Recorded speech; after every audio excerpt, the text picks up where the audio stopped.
We're back with another list of books that we have been reading, and we can't wait to share them with you all. So stay tuned and find out more about what we're up to this week.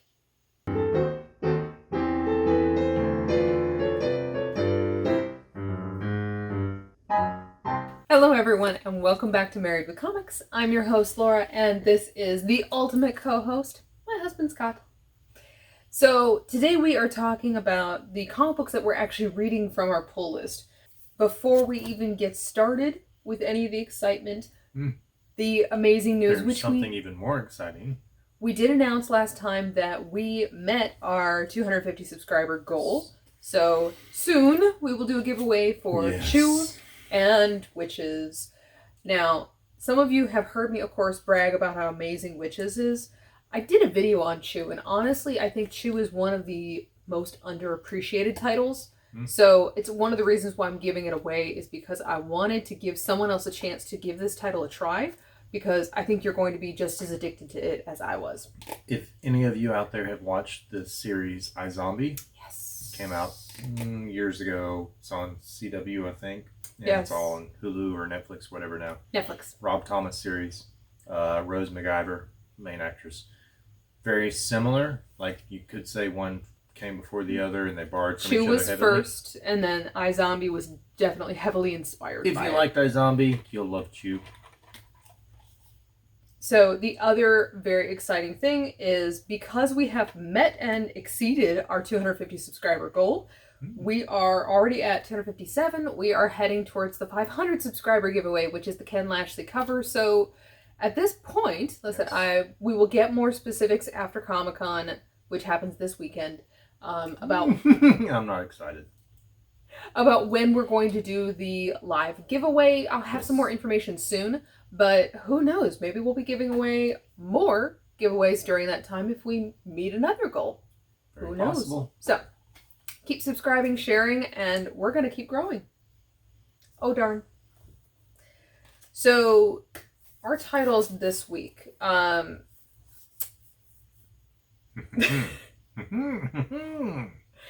think we're going to start with the easiest one, which is Moon Knight. So this is one of the variant covers that we grabbed, and I agree with Scott. Scott grabbed it because, I mean, just look at that cloak, how it kind of rolls around the moon. It's beautiful. Now, disclaimer for all of you. Scott and I had never read any Moon Knight comic books before we read this one. Zero. So I kind of purposefully did not read up about the character because I wanted to see how us kind of as an outsider could either enjoy or not enjoy the new series. Yes. And I will say we both read it and we both are definitely very excited for the second issue. Really enjoyed it. Like, the writing and the artwork are both very good. The storyline itself, though, it propels you forward, and he's giving a little bit of backstory. So you're introduced to him. If you're like us, never read it before, you're introduced to him in a way that you can understand enough about his past to appreciate where he is and be curious about what's going to happen in the future. Definitely. So I was very excited, and I'm starting to see kind of glimpses of why people are such huge Moon Knight fans. Yeah, we may be on that list.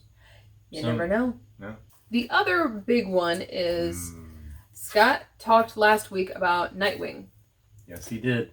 And I have been waiting impatiently to read this series. I was going to be good, and I was going to wait for the trade.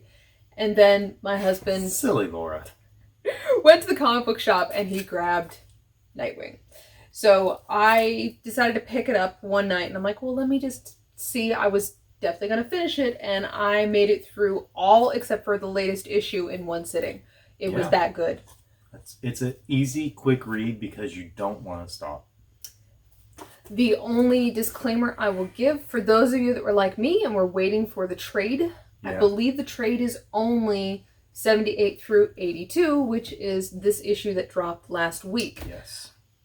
82 does not end on a note that you are going to be vastly satisfied with the trade. No, they don't tie it all up with a pretty little ribbon and say, there you go, you can go to sleep now and never wonder about it again. Yeah, so you're going to be in the exact same problem that we are, which is we made it through 82 and now I'm dying for 83. I'm subscribed, just so you know, moving forward. I hadn't had this on my pull list. It is now. So, in fact, I think I did that last week when I picked up 82, like I was already in. But speaking of Nightwing, though, in general, one of our awesome viewers, subscribers, J-Pop, got to give a shout out. You saw the video that I was talking about starting Nightwing. You looked at the covers. You saw that yes. Scott had grabbed this version of and Nightwing. You had this one that you were kind enough to bring to me, sir. I can't say thank you enough. I've already thanked you. I'll thank you again. But this was awesome. Inside here as well. This is a Walmart pack. Exactly. There are 3 other issues. They were very cool. What is it? There's a Joker punchline. Come on, he's got to open it.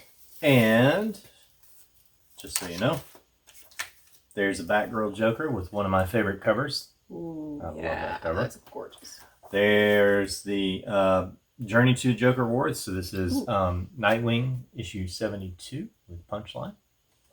I'm just saying, it's pretty cool. And Joker Awards. So this is Batman issue 96. Joker's stealing a ride. All that came in this pack, as well as, of course, the absolutely beautiful Nightwing issue 78. So this cover. That cover's gorgeous. I like that one a lot. So thank you so much again, J-Pop. Really appreciate that. We're definitely on board with Nightwing. We'll be moving that one forward. It's on my pull list, so I'll be getting it every new issue that comes out. And I'll be stealing it from him as soon as he's finished reading it. Stealing? Borrowing? Yeah. Typically, no, she does kind of steal stuff from me. So. Next one for me, was Dark Blood issue number 1. So this one was released just last week. Latoya Morgan. This had a ton of hype behind it. The concept behind it is that you have a black soldier who somehow is given superpowers during one of the major world wars. He's a pilot, and he then somehow is able to change history and rewrite it. I will say, though, for the first issue, it's good. The art is very good. The problem is it jumps a couple different timelines. And so it's given me enough that I'm intrigued to keep reading, but it's not answered anything. Well, it's first issue. It's the first issue, but I mean, like, that whole premise that I was just describing hasn't fully kind of panned out. So we're still sort of in the process. So they gave more in the synopsis, honestly, than you in the first issue? Exactly. Yeah, I don't know if I'm a fan of that when they do that. Because you always are like flipping to the next page, thinking of what you read in the synopsis. Oh, is this it? Is this it? And then you miss sometimes where the story actually is. Yeah. But, so, whatever. That's me being picky. Still good. Still definitely going to keep reading, and I still recommend it at this point. If you're kind of putting this in your pull list, you may want to wait until issue number 2 drops and then read both back to back. Not a bad idea. So, speaking of things that are not at all like that, meaning every single issue I love, I read as soon as I get my hands on them. This has been one of our favorite series since we started it. It's Once and Future. And I got caught up this week and finished issue 18. I gotta tell you, so the writing in this, because of the tie into history and the tie into multiple literary references, has always intrigued me. But the fact that you gotta get engrossed in each of these characters as you're going through is what really keeps me coming back. The characters themselves, the grandmother, the main character, his love interest, even this new kind of government guy that in issue 18 I'm very much now a fan of. You find out that there's so much about them, so many different sides of them that are revealed throughout each one of the stories, that you kind of become engrossed in them as much as the hit literary references for me. Because of that, though, like, I never put down an issue when I'm not A, salivating for the next one already, B, still kind of going over in my head what I just read in a good sense, like in that afterglow when you're like watching a favorite movie and you're like, let's watch the extra credit, extra scenes and all the extended stuff because it's so good. We just watched it for 2 hours, but we want to spend another hour watching. That's the way I feel every time I finish one of these. So, fun bits. If you have not heard anything about Once and Future, or you're just kind of curious about it, Scott and I actually did a joint review. It was one of the very first joint reviews that we'd done together. I've got it linked down in the description box.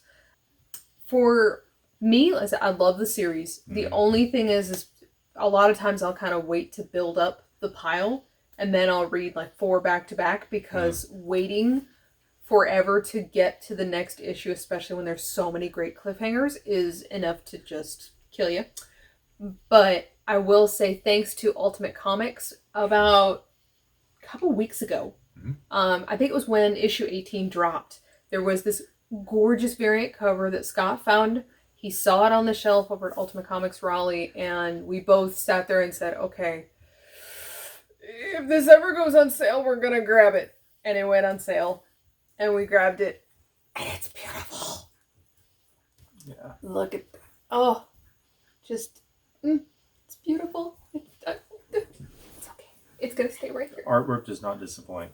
Yes. But ultimately, if you haven't checked into what's in future yet, we highly recommend it. There is a deluxe hardcover that is coming out this fall. Definitely recommend it if you're waiting.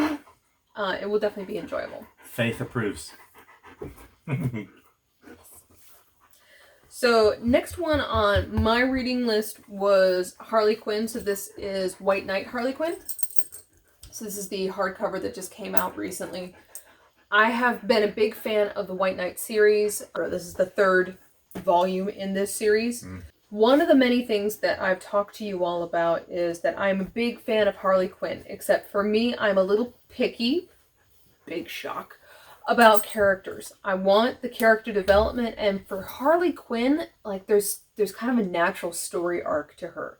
You have her before, when she was Harleen Quinzel, you have her as the therapist, and then you see her become the villain, and then you see her become the reformed villain. Well, yeah, okay. And then you also kind of see how she gets pulled back in by the Joker, and sometimes how she bounces between being a good guy that's bad, and then she's sometimes a bad guy that's good. And you see her kind of do a slight Catwoman line on that. But you also see that she is sometimes crazy and funny as all get out. And sometimes you see that she is crazy but capable at the same time. So this series gives us more the capable side. So she is the reformed Harley Quinn, and she is now trying to help Gotham City reform itself, and they've got a new situation that's been going on in the White Knight series, and I'm not going to go into all of that. I'm just going to say she's working with the good guys. The thing that I really liked about this is they add an extra little hint thread to the story, and like I said, the kind of natural arc with Harley Quinn that makes you think that maybe there's more to that part of her story where we all assumed that the Joker just manipulated her and she was helpless and she was just an abused victim. So this almost gave her more power and intelligence during those times that I think a lot of people give her very little credit for. So I did like that. This was a bit more mystery suspense. I will say, out of the 3, series, I still like the first and the second one better, but this one's still really, really good and definitely worth reading. The other bonus that I really liked is there was just like Scott's been talking to you all about, the Wonder Woman Black and Gold, there was the Harley Quinn Black and Red. So the artist for this series, which is Sean Murphy, he did the art on one of the issues of Harley Quinn Black and Red, and they included it at the back of this book.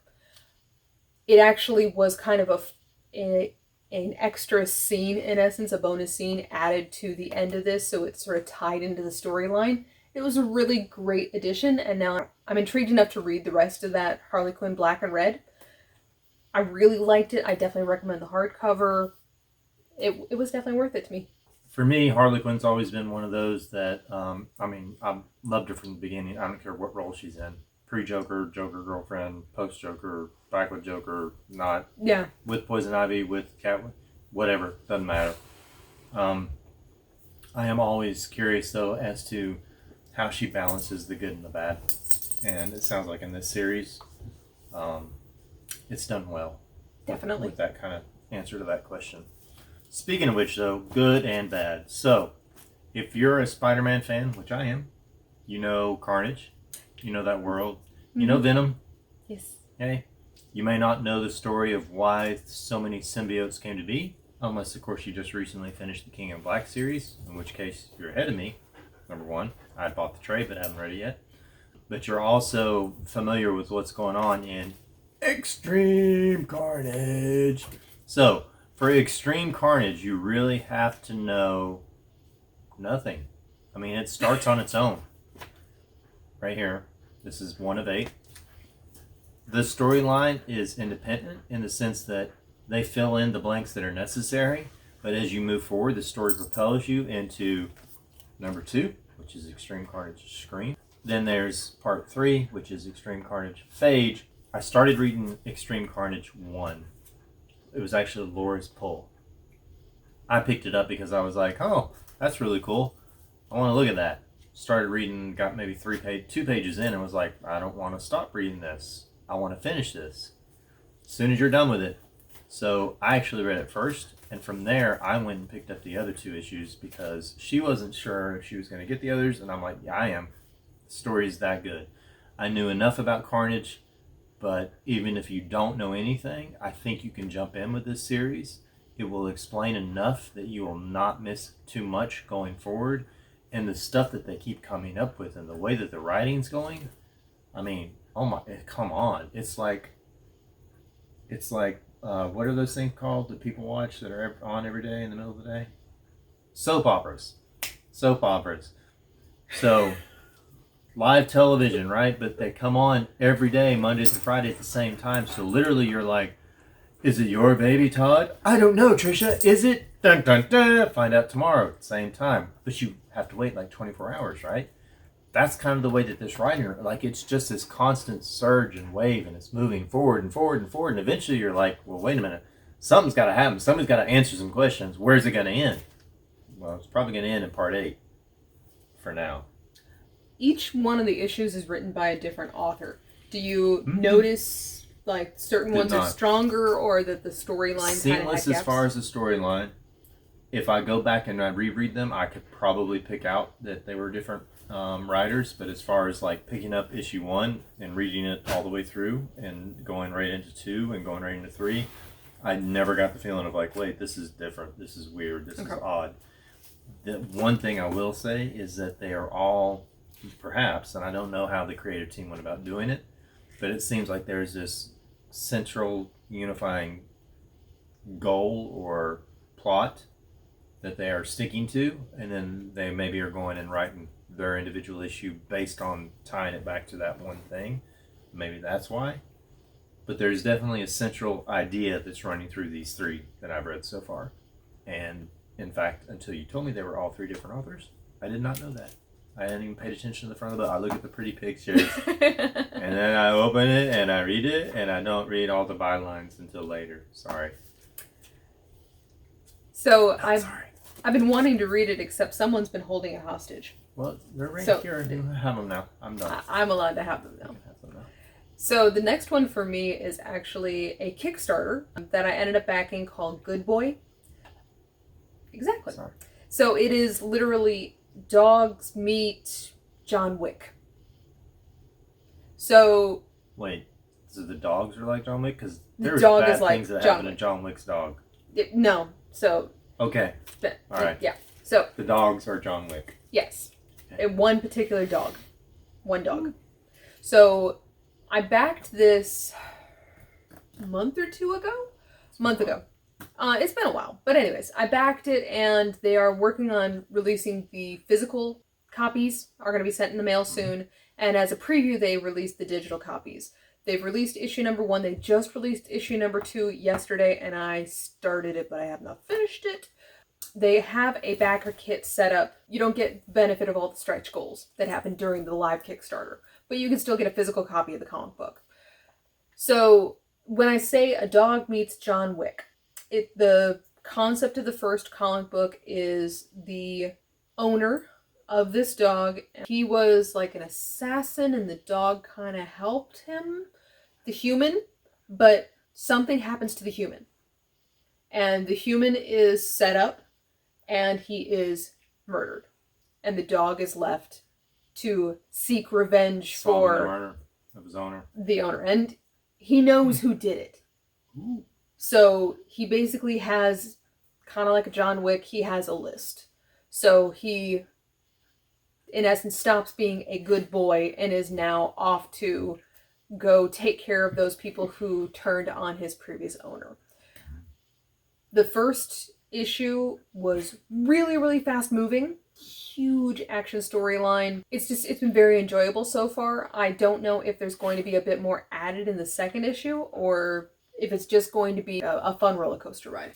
I finally read Barbaric after much prompting from Laura. Yes. I can say this. I'm not as ecstatic about it as she was. I am interested. I will read the second issue, which I think we get tomorrow, right? But as far as the story, like, it's just a lot of, first of all, it's very crass. So if you're looking for, like, at least Conan, when I was reading it before, was a little bit more teen friendly or whatever you want to call it, child friendly. Yeah, this one's not. This one is not. Beyond that, because for multiple pages, it was just like page after page of him describing his lifestyle, and I finally got to the part where he gets his axe, and I'm still waiting to really care, because we know that I can't give away too many spoilers, but we know that he is serving a purpose.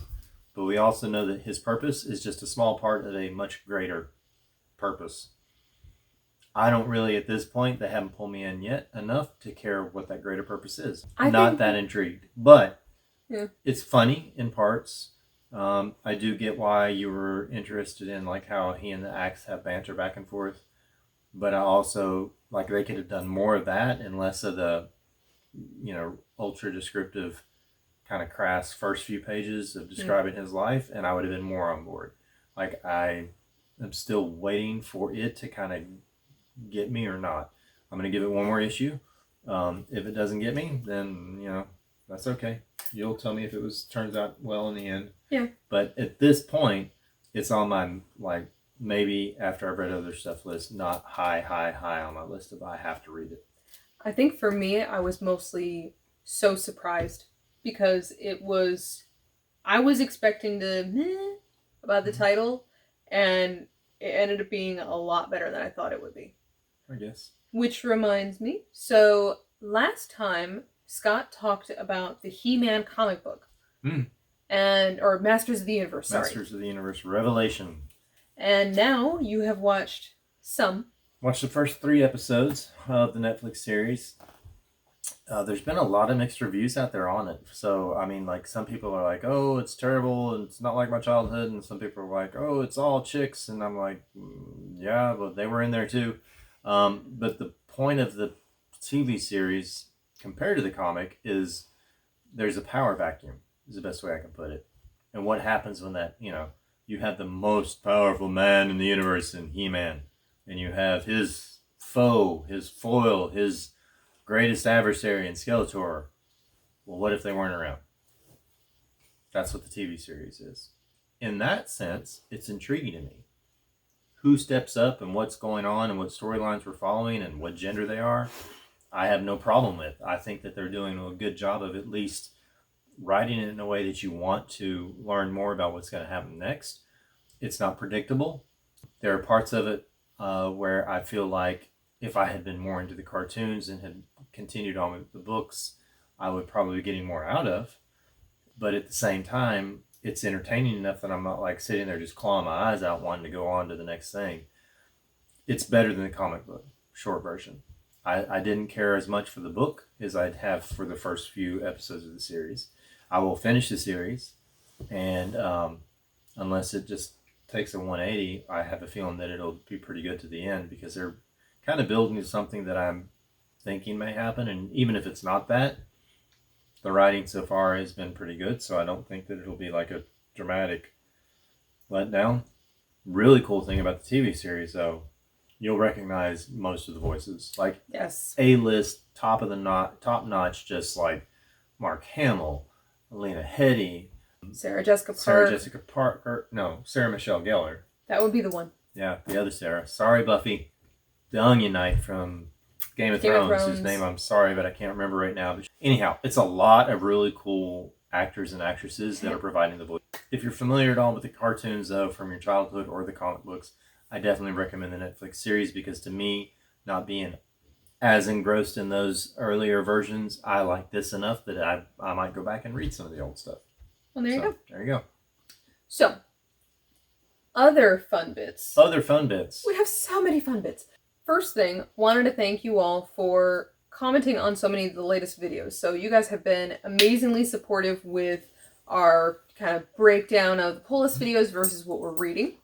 You guys have definitely given us some input on what titles you're reading and given us some great recommendations. So Robert asked a very interesting question, and he asked if you could have any superhero gadget, what would you pick? Would you want Batman's utility belt? Would you want Captain America's shield? Would you want Iron Man's suit? Or would you want Thor's hammer? I mean, if you could have Doctor Strange's cape. I mean, there's all kinds of stuff. So many choices. Superhero gadget. You know, I just take the Infinity Gauntlet. That's not a superhero gadget. That's the villains want that. They fought over it. Enough superheroes fought over that thing. It should be their. And a couple of them wore it. Come on. I'm just saying. You know, really? I'm right. Fine. If you couldn't have the Infinity Gauntlet, then I'd probably, I don't know, you know, Loki's staff could be fun. Well, I was thinking about the Tesseract. I'm like, Loki's staff is one of the Infinity Stones. We're getting back to the Gauntlet one way or another. The other possibility would be something like, because, you know, Doctor Strange's amulet.